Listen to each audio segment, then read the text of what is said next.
eu costumo sempre iniciar enfatizando, trazendo para discussão um dado, né, histórico que eu considero que é o que é o principal responsável para o debate racial na nossa so, sociedade. E é o fato de que nós vivemos em em uma sociedade, em um país e em um Estado que não quis efetivamente romper com a lógica escravista, né? Com a lógica da escravidão. Então, nós temos um país que, a despeito do ponto de vista formal, a escravidão tenha sido extinta no Brasil como um dos últimos países da América a extinguir a escravidão. Em 1888, você não, do ponto de vista prático, do ponto de vista material e do ponto de vista de assegurar uma igualdade de acesso e de condições de toda a população a políticas, direitos, bens de consumo, a infraestrutura, a educação, a saúde, a políticas públicas de modo geral, nós não tivemos isso do ponto de vista material. E é interessante a gente compreender de que a Lei Áurea de 1888 é que extinguiu o trabalho e o tráfico negreiro de uma vez por todas no nosso país, ela não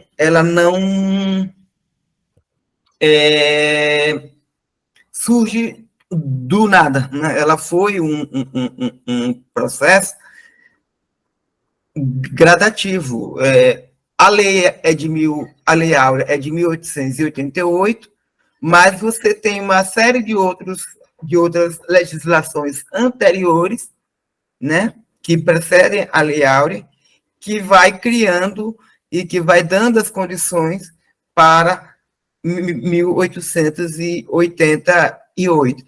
Uma das principais, talvez a principal lei anterior a 1888 é a Lei de Terras de 1850. Né? A Lei de Terras, ela é a lei brasileira que institui a propriedade privada no Brasil. Porque até então nós não tínhamos propriedade privada no Brasil. As pessoas não compravam terra no Brasil. O acesso à terra era uma prerrogativa da coroa, né? Era feito por meio de concessões, feito pela coroa. Então, era a família real que fazia, que determinava o acesso à terra no Brasil. Com as condições históricas e econômicas da época no mundo pressionavam para o fim do tráfico negreiro no país, a elite brasileira, a elite política e econômica brasileira da época, ela foi meio que se preparando aos poucos para chegar a 1888. E aí, o grande ato foi você instituir, por meio da Lei de Terras de 1850, a propriedade privada. E aí a Lei de Terras é a lei que vai dizer que vai disciplinar o uso e o acesso à terra no Brasil. É o que vai dizer que você pode ter terra desde que você compre a terra. Então, ela institui essa propriedade privada. E aí, quando chega a Lei Áurea, de 1888, que liberta uma massa enorme, uma população enorme de negros, você liberta os negros, a população negra, o povo negro, mas você aprisiona a terra. Então, as pessoas que hoje, a partir de 1888, que se tornaram, que ficaram livres do trabalho escravo, na verdade, elas foram abandonadas pelo Estado brasileiro e expostas à violência de toda sorte. E aí não é só a violência física. A violência física é o fator mais objetivo e mais imediato desse processo todo, mas é a violência institucional. Porque se você abandona uma massa gigantesca de pessoas e você não cria as condições reais para essas pessoas sobreviverem a partir de 1888, você está jogando essas pessoas, expondo essas pessoas a um processo de violência que não teve fim até agora. E aí e o exemplo mais concreto disso é o caso das comunidades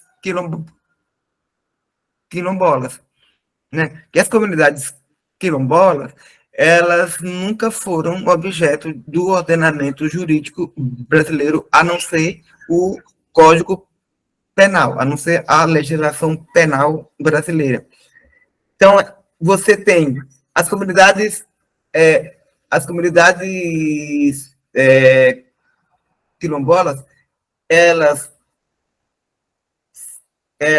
passam praticamente um século para que elas fossem reconhecidas como cidadãs pela Constituição brasileira.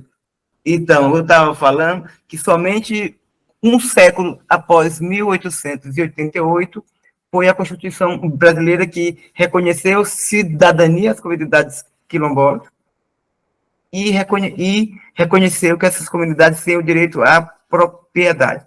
E aí nós temos, do ponto de vista material e efetivo, já falando da Constituição de 1998, ou, desculpa, 1900... De que ano é a Constituição, gente? 1988. 88. Desculpa. E aí, só em 1988, que essas comunidades têm o seu direito à propriedade reconhecida. E aí nós temos hoje, atualmente, um dado de aproximadamente 6.000 territórios quilombolas, 6.000 comunidades quilombolas no país, e dessas 6.000 comunidades, nem 200 comunidades são efetivamente tituladas. Então, nós temos aí um problema. E aí, o que é que isso tem a ver com o racismo?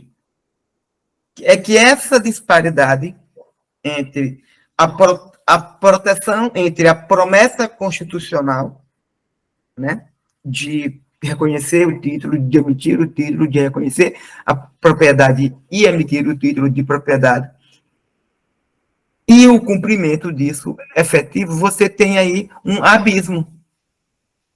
E isso está diretamente relacionado ao racismo institucional. E aí, porque é como se, como, como eu comecei falando que nós temos uma sociedade que não rompeu com a lógica escravagista. E aí, o caso das comunidades quilombolas é isso, né? É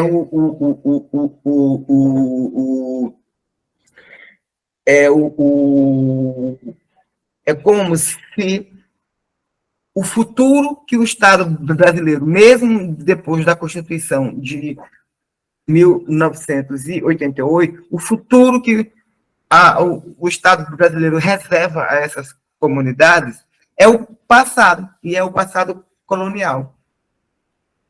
Porque na prática você não titula. Se você não titula, não assegura o direito à terra dessas comunidades, você continua permitindo que essas comunidades vivam expostas à violência, às violências. Então, é o mesmo caso que agora que nós estamos discutindo. Caso da tese do marco temporal para comunidades indígenas, que é aquela tese dos ruralistas que diz que só terá direito ao território e às terras os povos que comprovem que estavam ocupando a terra, o seu território, no dia 5 de outubro de 1988, que é o dia da promulgação da Constituição.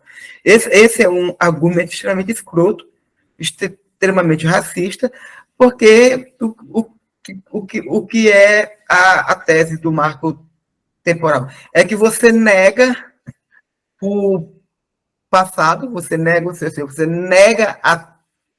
a trajetória histórica, sociológica e econômica e ancestral desse povo, você nega o passado desse povo, você restringe o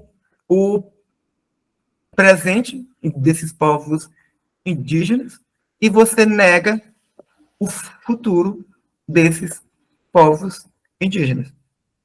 Você nega o direito ao futuro, ao futuro para esses povos indígenas, porque na medida que que essa tese implica diretamente na reprodução social, cultural das comunidades indígenas. Então, esses casos são casos de racismo estrutural, esses casos de comunidades indígenas e quilombolas, que são responsáveis, que são os povos e comunidades tradicionais, que são responsáveis diretamente pela preservação da natureza. Há um dado que é um dado irrefutável de que o estoque de terra que está sob o domínio e o controle desses povos indígenas e quilombolas são as terras mais preservadas que existem no nosso país. Então, tem a ver com o conhecimento, o respeito, mas, sobretudo, o conhecimento e a relação que esses povos têm com a natureza, sobretudo por compreender que a natureza não é um elemento dissociado da humanidade desses povos e dos corpos desses povos, mas está intrinsecamente relacionado a tal ponto de que não é possível, na nossa visão enquanto comunidade quilombola e para as comunidades indígenas, não é possível uma coisa sem a outra. Nós não somos um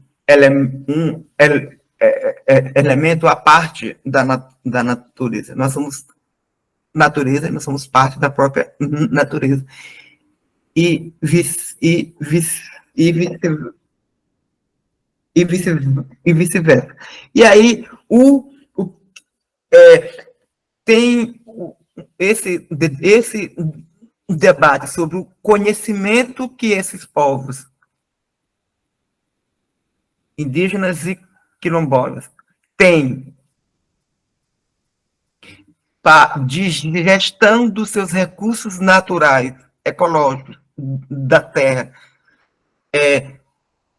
Isso é que deve ser considerado para o debate que hoje tá na moda, que é o debate da mudança climática.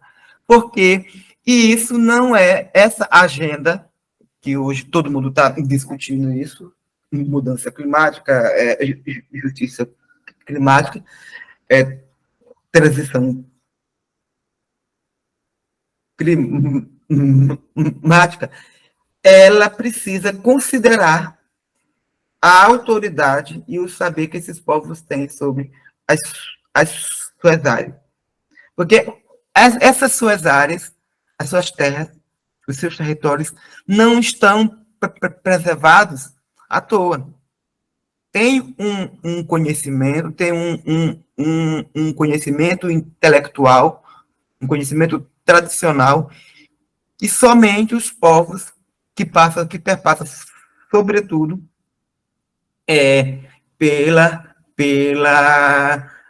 pelo respeito que esses povos têm pela natureza e com a natureza e os seus recursos que ela oferece. E isso não é considerado, eu não sei se vocês concordam comigo, mas o debate sobre justiça climática, sobre mudança climática, ele ainda é um debate muito restrito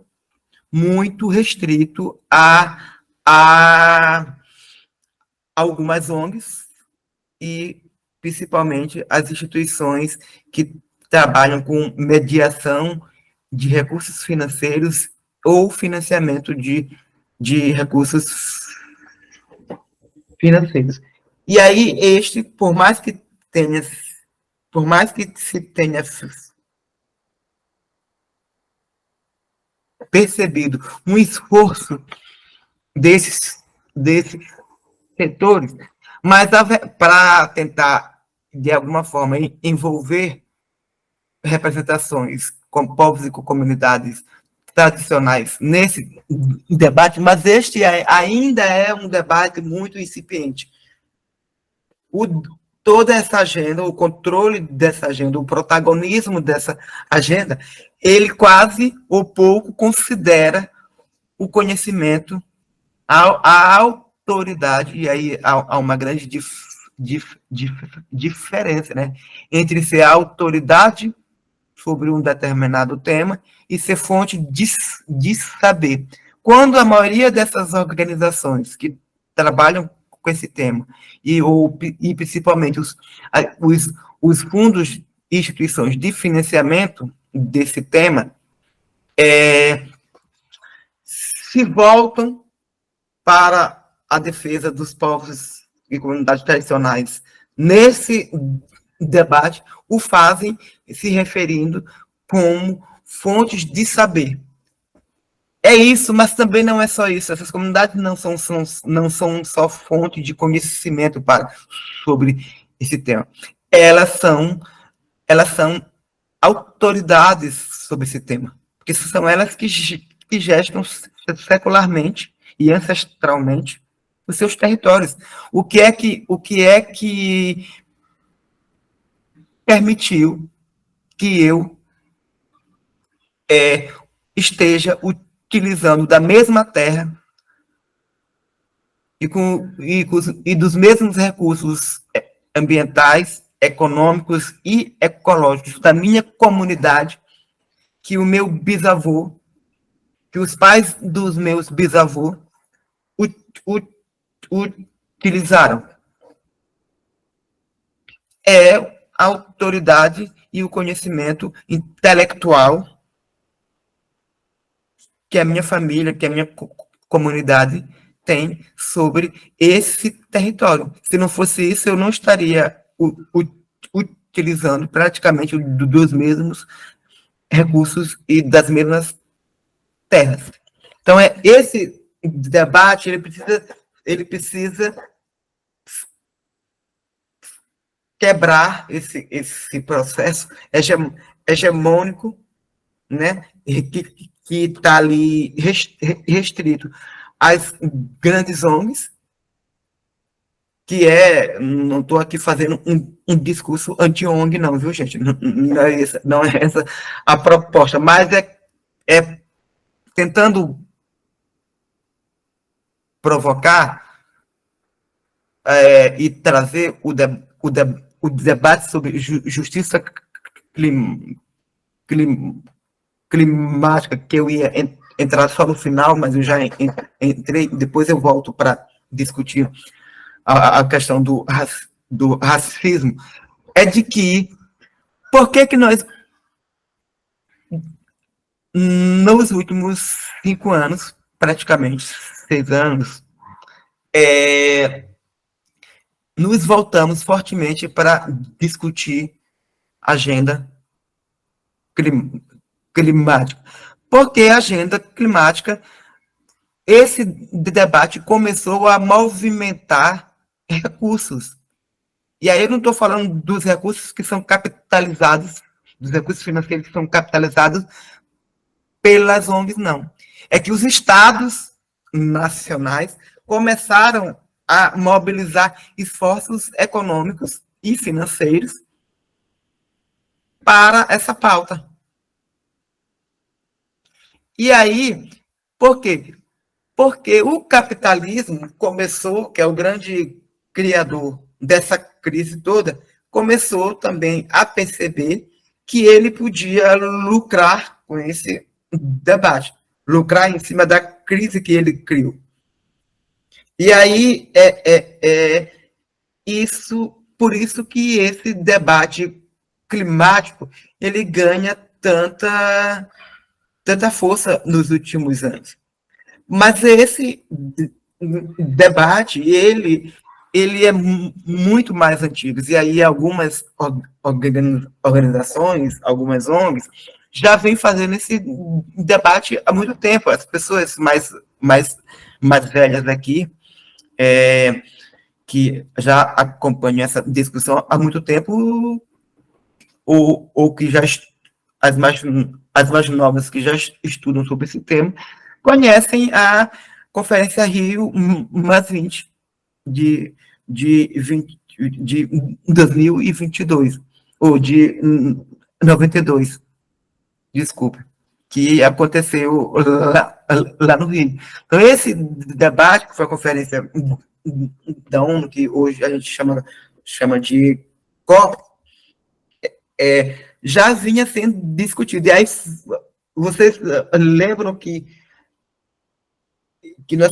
nós passamos de 92 até o início da década até o final da década de 2010, discutindo uma palavra maravilhosa, fantástica, que tudo se resolvia com o respeito a essa palavra, a essas duas palavras: desenvolvimento sustentável, ou então sustentabilidade. Todo mundo discutia, era lindo, era bonita, aí se criou a Agenda 21, depois da conferência de 1992, nós passamos de lá para cá só discutindo sustentabilidade e desenvolvimento sustentável. Agora ninguém mais fala disso. E, de fato, não dá mais para falar, porque nós já chegamos no ponto de não retorno. Então, ninguém mais quer, não faz mais sentido discutir sustentabilidade e desenvolvimento sustentável. Agora, a palavra da moda é mudança climática, justiça climática. E aí, crise climática. E aí, nós precisamos discutir, como eu estava falando anteriormente, como é que os povos e comunidades tradicionais vão efetivamente participar do processo de debate sobre isso. E se não participam, é porque existe um racismo posto que impede que essas comunidades participem do processo. Porque este debate, como eu volto a falar, ele está restrito às grandes ONGs, e ainda bem que tem elas ainda, mas esse é um debate que está restrito fundamentalmente ou estruturalmente restrito aos estados ainda. Isso não chega. Esse debate, essa necessidade de considerar a experiência, o conhecimento, o capital intelectual dessas comunidades no planejamento, na concepção de políticas públicas sobre esse tema, precisa considerar a presença de povos e comunidades tradicionais, porque não há como negar, os dados estão aí, tem vários estudos sobre isso, tem alguns estudos que a gente pode, que estão disponíveis na internet, no site do ISPN, no site do Amazon, site da Terra de Direitos, no site do próprio governo, tá aí. Tem estudos que comprovam que as áreas mais preservadas estão sob o controle. São as áreas que estão sob o controle dos povos e comunidades tradicionais. E se é assim, é porque existe um conhecimento investido ali que precisa ser considerado no debate público, na arena pública sobre esse tema. Se nós quisermos ter algum respeito pelos povos e comunidades tradicionais. E aí este é um debate que não pode ser terceirizado, que não pode ser feito via porta-vozismo. Você tem que considerar, você tem que ter a presença efetiva e ativa de comunidades e suas instituições representativas nesse debate. São poucas as lideranças indígenas e quilombolas, e são poucas ainda as ONGs que conseguem participar e incidir nas conferências da ONU sobre clima, nas COPs. Tem ONGs participando, tem lideranças indígenas participando, tem lideranças quilombolas participando, tem lideranças de áreas periféricas negras urbanas participando, mas muito pouco. E sem capacidade substantiva de incidir em nada. E quando vai, ainda fica participando daqueles eventos paralelos, que com todo respeito, mas porque eles são necessários, mas a verdade é que, do ponto de vista prático, esses eventos paralelos, a despeito de sua importância, eles não incidem efetivamente no planejamento institucional e no debate público que é feito ali. Então, nós precisamos rediscutir e pensar e repensar nossa postura no que diz respeito à nossa estratégia de incidência no debate acerca de mudança climática e justiça climático, se nós quisermos realmente incidir nesse processo de planejamento de políticas públicas sobre esse tema. E aí, porque não dá para fazer isso com sem envolver os atores que são diretamente afetados pelo processo de mudança climática. E é porque é aí que tá, que vai buscar a questão do racismo. O que é esse debate em torno da mudança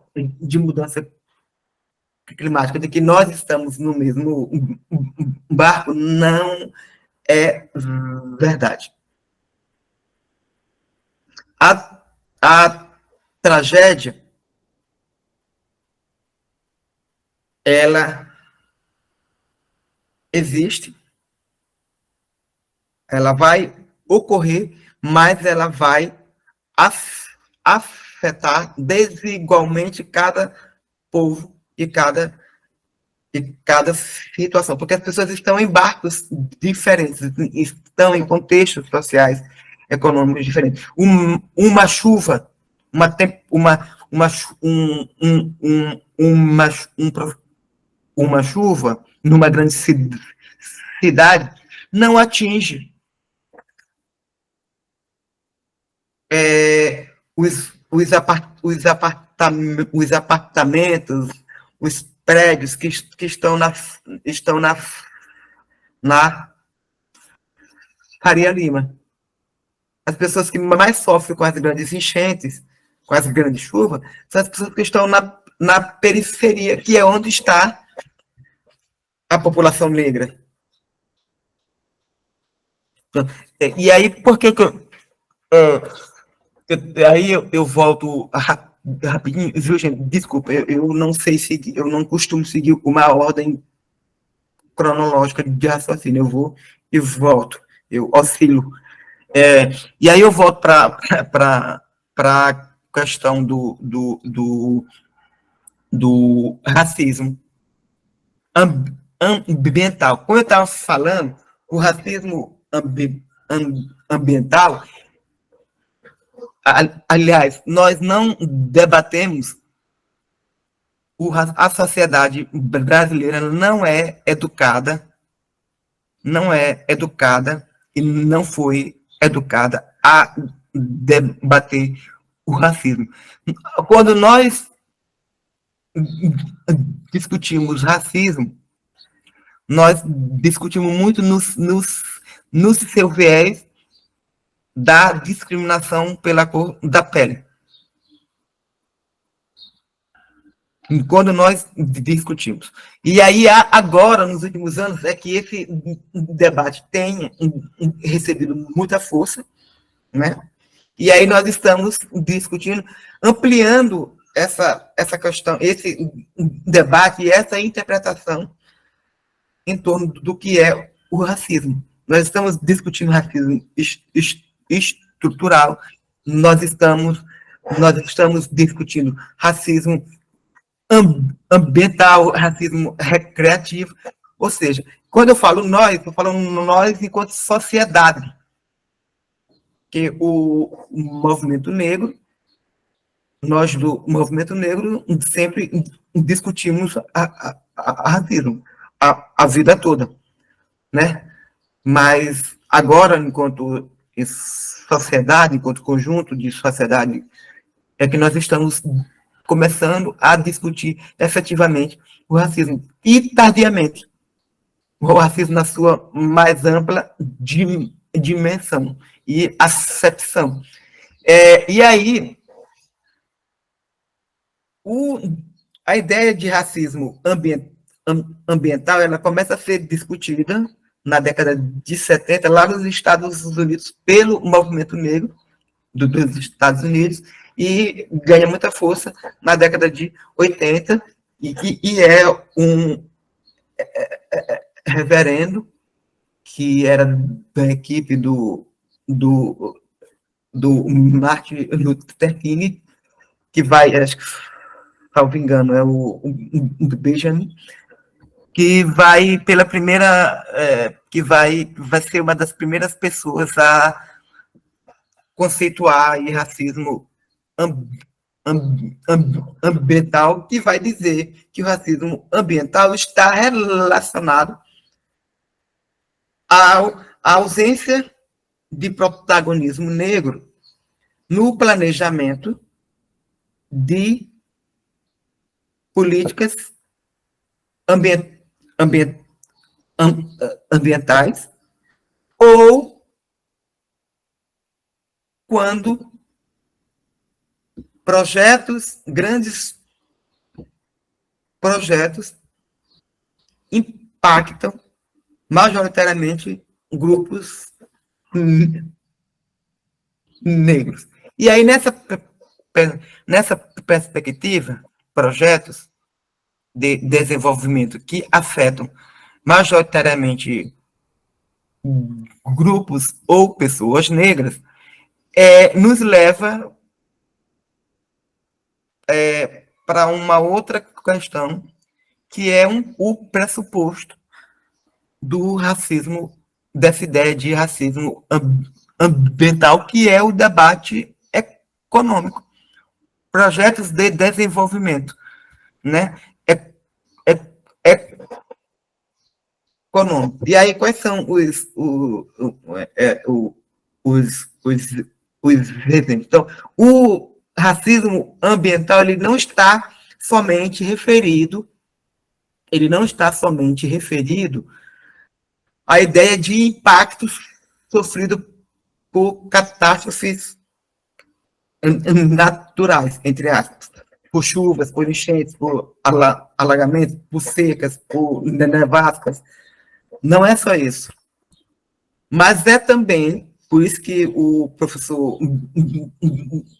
Benjamin, na década de 80, lá nos Estados Unidos, ele vai dizer que tem a ver com a ideia, com a questão de ausência de pessoas negras no planejamento dessas políticas ambientais. Porque perpassa pelo debate de projeto de desenvolvimento. Ou seja, perpassa por um debate econômico. E aí, como é que nós, quais são os exemplos práticos que nós temos de projetos de desenvolvimento que afetam no Brasil diretamente, ou que afetaram diretamente populações negras, ou populações marginalizadas, ou populações indígenas, porque tem, como eu já falei anteriormente, tem o racismo antinegro, tem o racismo anti-indígena. Né? E aí, por exemplo, a usina hidrelétrica de Belo Monte, que é um caso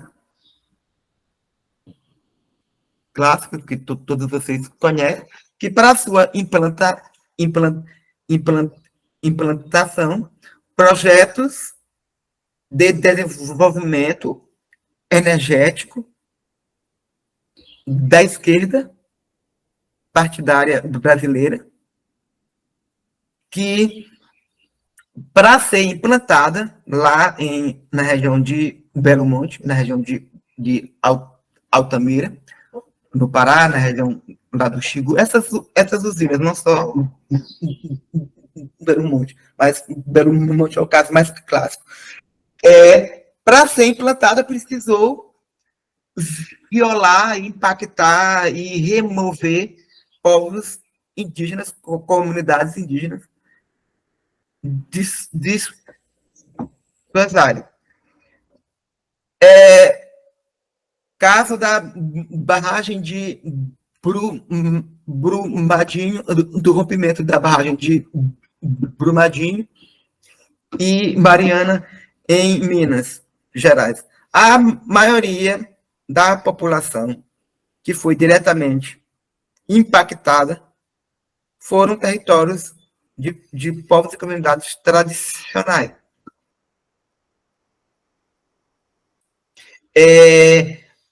Caso da base espacial de Alcântara, da implantação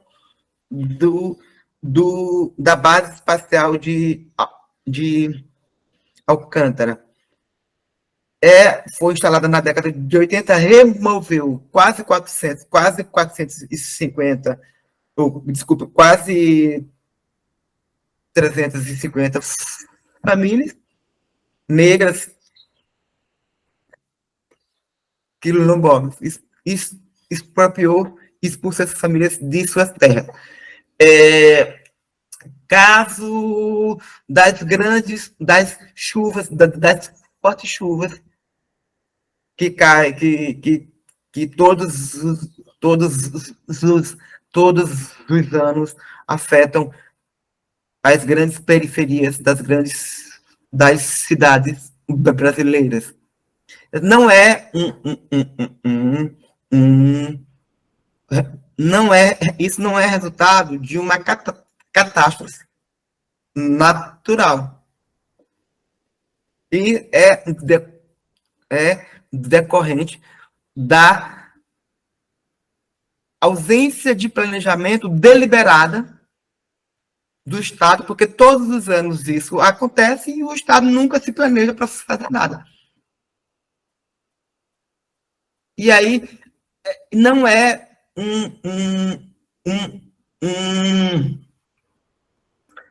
esses acontecimentos não resultam de tragédias inesperadas ou não previstas. Esses acontecimentos decorrem de uma opção política que o Estado faz de não elaborar, de não planejar políticas públicas para que evitem que essas comunidades sejam expostas a esse tipo de violência. Porque isso não é tragédia ambiental. E esses acontecimentos é uma opção violenta que o Estado brasileiro faz por meio da omissão de planejamento. E faz isso porque são em territórios e áreas, seja rurais ou urbanos, sejam quilombolas ou indígenas, são áreas que são áreas ocupadas por populações negras e pobres. Então, há uma lógica racista que vai determinar a vida e a não vida dessas pessoas. E aí, isso é determinado, neste caso, pela omissão de planejamento do Estado, que é, na minha avaliação, uma opção. É uma opção pela violência que é feita pelo Estado, que é de matar, de exterminar de alguma forma. E aí, para você matar e exterminar as pessoas, você não precisa matar fisicamente essa comunidade. Existe aí vários autores, eu não sei se eu coloquei isso na base, na ementa do curso, mas tem vários autores, Foucault, Attila Mbembe, né, que vai trabalhar com a ideia de necropolítica, com a ideia de morte social, que é quando você não mata pela retirada física da vida, mas você mata pela retirada das condições sociais, políticas, econômicas e culturais dessa família, dessa pessoa, desse grupo, dessa comunidade sobreviver. Caso de expulsão de comunidades quilombolas, indígenas, em detrimento de projetos de desenvolvimento,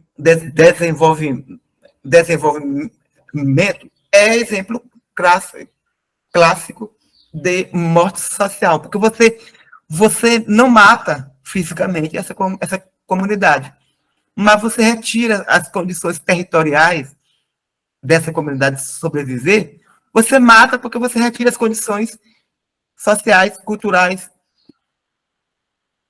econômicas dessa comunidade sobreviver. Não estou falando de condições financeiras somente, estou falando de condições econômicas dessa comunidade sobreviver. E isso é uma opção política do Estado. E aí que se configura deliberadamente a discussão que nós estamos fazendo aqui sobre racismo ambiental.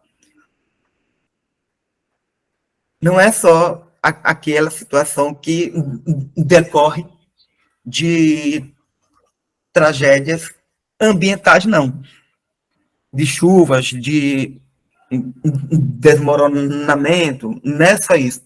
Mas é uma escolha política em nome de um projeto de desenvolvimento econômico, no caso do Estado brasileiro, faz, e aí sai construindo, sai desterritorializando e violando uma série de comunidades por aí. E aí, então vamos esquecer essa história de construir barragens, que é um modelo energético antigo que despende de muitos custos, muita água e tal. Então vamos trabalhar com energia eólica e energia solar. Aí você vai para discutir parques eólicos no Nordeste brasileiro. Eu estive no ano passado discutindo, aliás, foi isso, o ano passado, discutindo a Convenção 169 com comunidades pesqueiras e indígenas do Ceará, que são comunidades que estão em conflito com os parques eólicos, que são aquilo que nós chamamos de energia limpa. Aí a gente pergunta, energia limpa para quem? Porque pode até chegar na sua casa com esse selo, mas para chegar na sua casa, expulsou comunidades pesqueiras e indígenas de suas terras ancestrais. Existem aí no Rio Grande do Norte, por exemplo, comunidades que foram expulsas de suas terras para a construção de parques de energia solar. Então, esse é um debate, esse debate em torno de energia limpa, ele aparentemente é um debate confortável, mas ele é um debate extremamente sensível.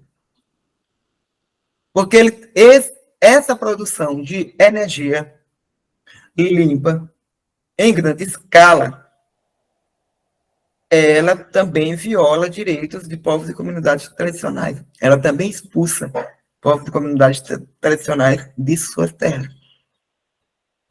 E aí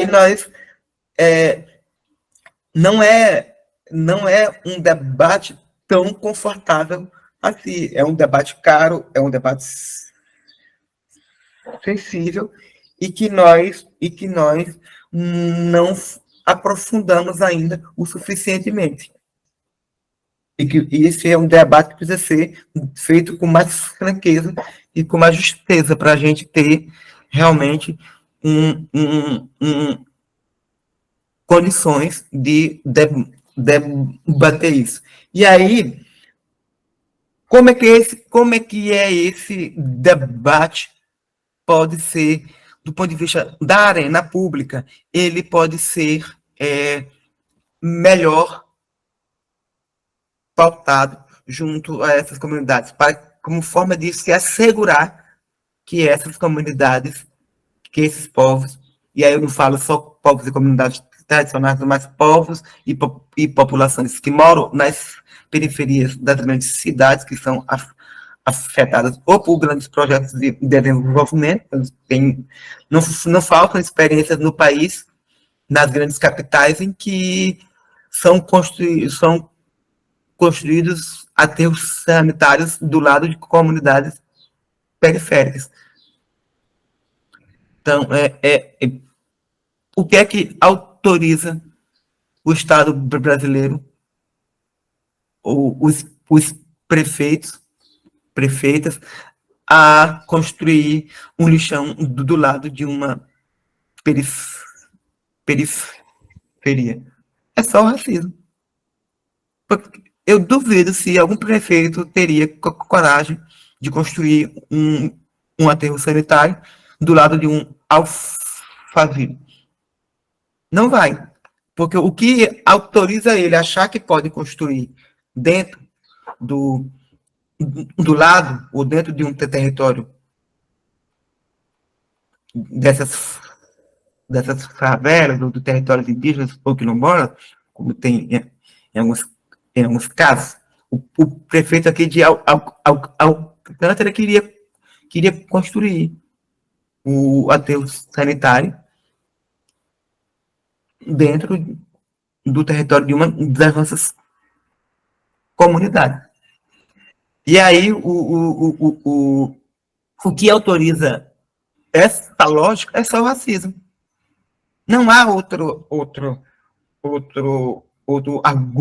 argumento ou outra justificativa. E aí, eu estava falando que nós precisamos criar as condições que permitam que esses povos atingidos pela lógica do racismo ambiental possam participar do processo de planejamento e de debate e discussão dessas políticas ambientais que sejam capazes de afetá-los, de afetar os seus direitos e os seus interesses. E aí, como é que se faz isso? Assegurando instrumentos de participação social. No caso das grandes cidades, um dos grandes instrumentos que assegura isso, ou pelo menos deveria assegurar, são os processos de construção do plano diretor das cidades. Toda grande cidade com mais de 20 mil, eu acho que é isso, mais de 20 mil pessoas, é obrigada pelo Estatuto da Cidade a construir o seu plano diretor em participação com a comunidade, com a população.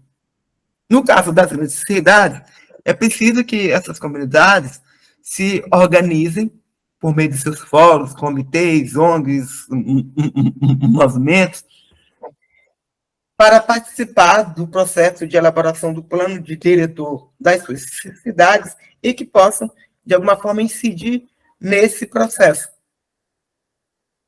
No caso dos povos e comunidades tradicionais, nós temos a convenção, além do plano diretor das nossas cidades, nós temos a Convenção 169 da Organização Internacional do Trabalho sobre Povos Indígenas e Tribais. E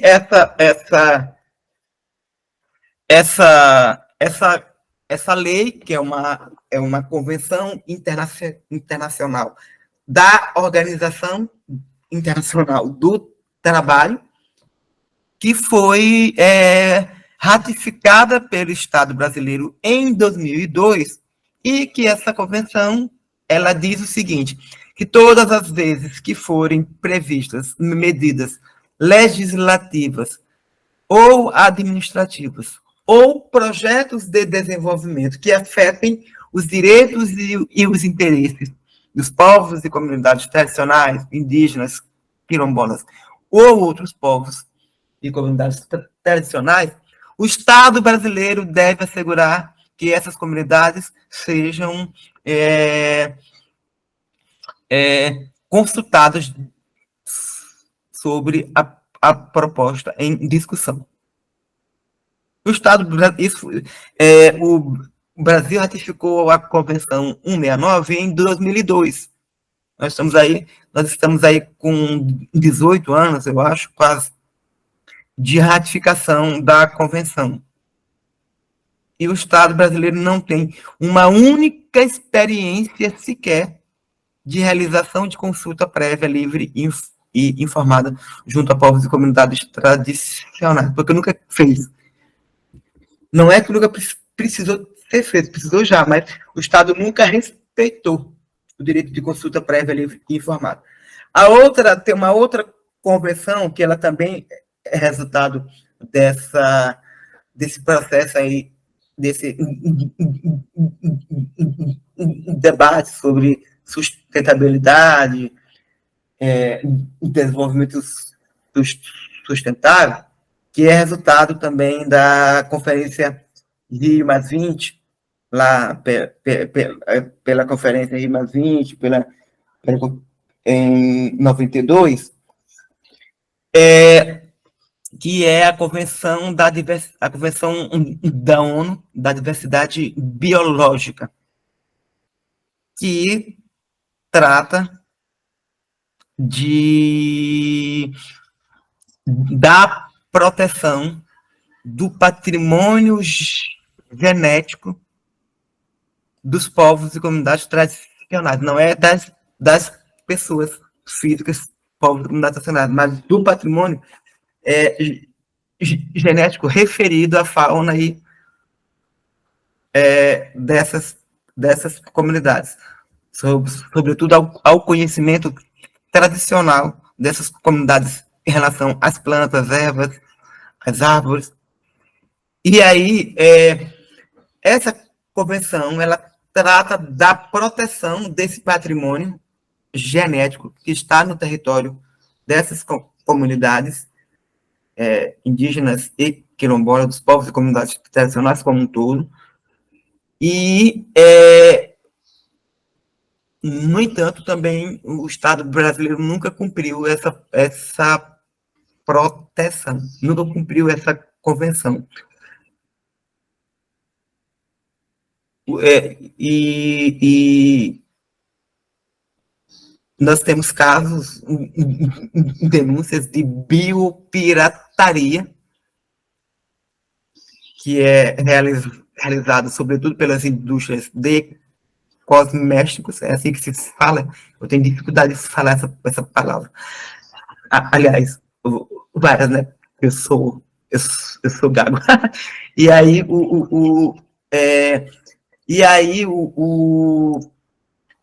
nós temos casos, várias denúncias de biopirataria, de roubo do patrimônio, do conhecimento tradicional e do patrimônio genético dessas comunidades, que é feito pela Avon, por indústrias de tinta, pela Natura, Boticário, essas indústrias aí de perfume, que lidam, que roubam o conhecimento tradicional e o patrimônio genético dessas comunidades, porque quem sabe fazer, quem sabe manusear, quem sabe combinar essas coisas, quem sempre soube fazer isso foram os nossos povos originários. quem sabe combinar cor, cheiro, quem sabe fazer remédio, quem primeiramente faz isso, e ainda quem sempre fez e ainda faz, são os nossos povos originários. A indústria farmacêutica, a indústria de tinta, a indústria de perfumaria, essas coisas, roubou esse conhecimento, patenteia isso, e é isso. Então, se o Estado brasileiro cumprisse esse tipo, a Convenção da Diversidade Biológica, que protege esse conhecimento tradicional que esses povos têm sobre as ervas, as folhas, os remédios, sobre os rios, sobre os mares, sobre todo esse patrimônio genético e tradicional dessas comunidades, esse tipo de biopirataria, esse roubo desse patrimônio, não aconteceria. E isso é racismo também ambiental. Então, eu não dá, eu tenho visto, eu até entendo que, como nós estamos realmente, do ponto de vista mais amplo, tentando aprofundar essa discussão agora. Mas muito do que se faz, muito do debate que se tem feito sobre racismo ambiental, ele ainda é muito restrito aos impactos que é gerado no que diz respeito aos grandes empreendimentos e a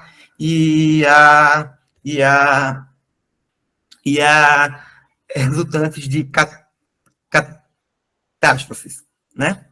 Mas a biopirataria praticada por essas indústrias farmacêuticas de perfume, de tinta, no território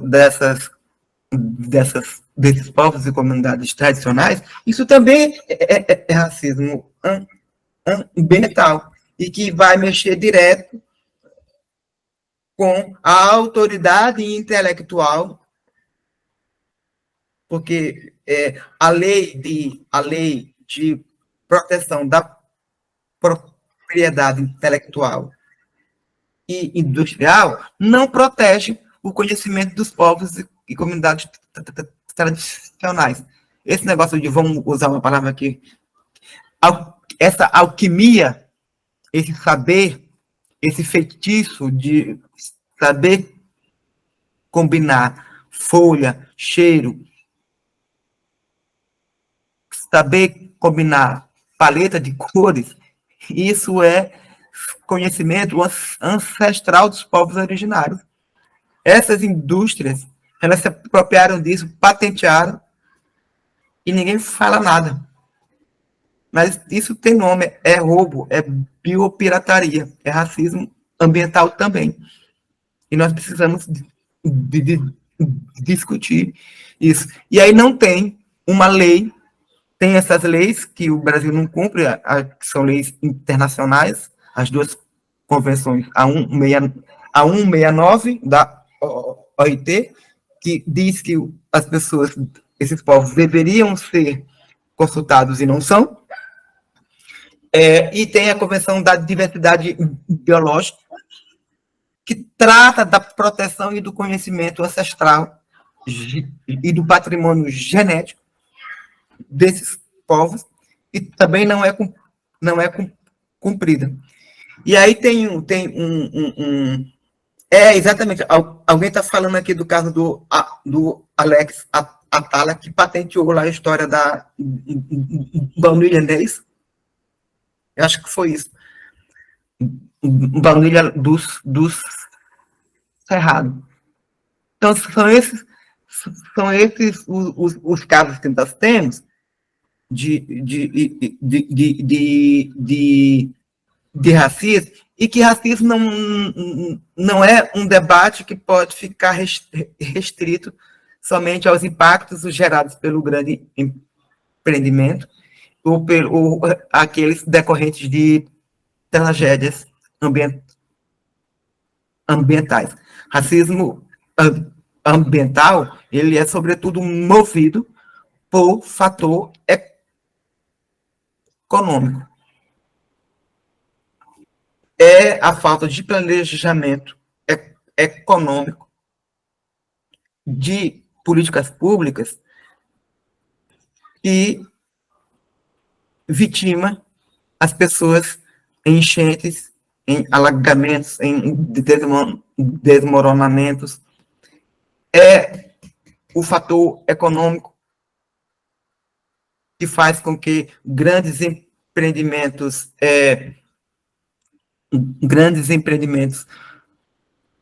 violem os direitos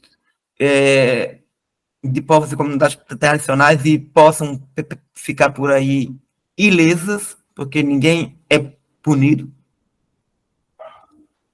É o fator econômico que autoriza que as indústrias de perfumaria, de tinta, as indústrias farmacêuticas roubem o patrimônio genético dessas comunidades e vendam, patenteiem e vendam. Então, é a mesma lógica que a gente usa para dizer que essas comunidades são vítimas do impacto X, é a mesma lógica que movimenta o fator econômico para esmagar, de alguma forma, essas comunidades. O tempo de fala eu ainda tenho. Se vocês não disserem que eu tenho que parar, eu vou embora. Porque me parece que estava, porque eu falo muito, apesar de gago, mas eu falo muito. E aí, se vocês não falarem, eu lembro que está previsto um momento para perguntas, conversas, né? Aí eu vou só encerrar aqui, e aí eu já faço isso. Só para eu encerrar aqui, nós temos um projeto de lei 572 de 22, está em trâmite na Câmara dos Deputados, que é um projeto de lei que visa regulamentar essa questão do direitos humanos e empresas. A ideia é criar um marco nacional sobre direitos humanos e empresas e estabelecer diretrizes para a promoção de políticas públicas sobre o tema. Então, é um projeto que foi proposto pela bancada do PSOL, que está em tramitação na Câmara desde o ano passado. Mas ele, acho que é pela bancada do PSOL, do PT e do PSD, que propuseram esse acordo. Eu sou muito cético e acho que dificilmente isso avança.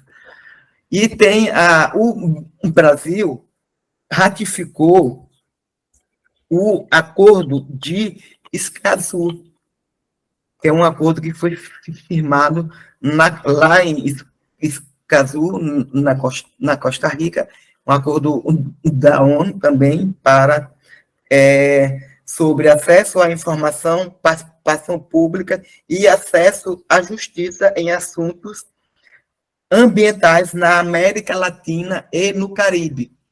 Então, é um acordo que também protege os direitos dos povos e comunidades tradicionais de permanecerem nas suas terras e que tenta aí dar um freio no processo de desenvolvimento nesses países na América Latina. Esse acordo não foi ratificado ainda pelo... Aliás, foi ratificado, mas o Congresso ainda não assinou, né? Aliás, o Brasil assinou, mas o Congresso ainda não homologou a ratificação desse acordo. Mas no começo desse ano, o governo enviou isso para aprovação no Congresso. Vamos ver se isso avança. Bom, por hora é isso.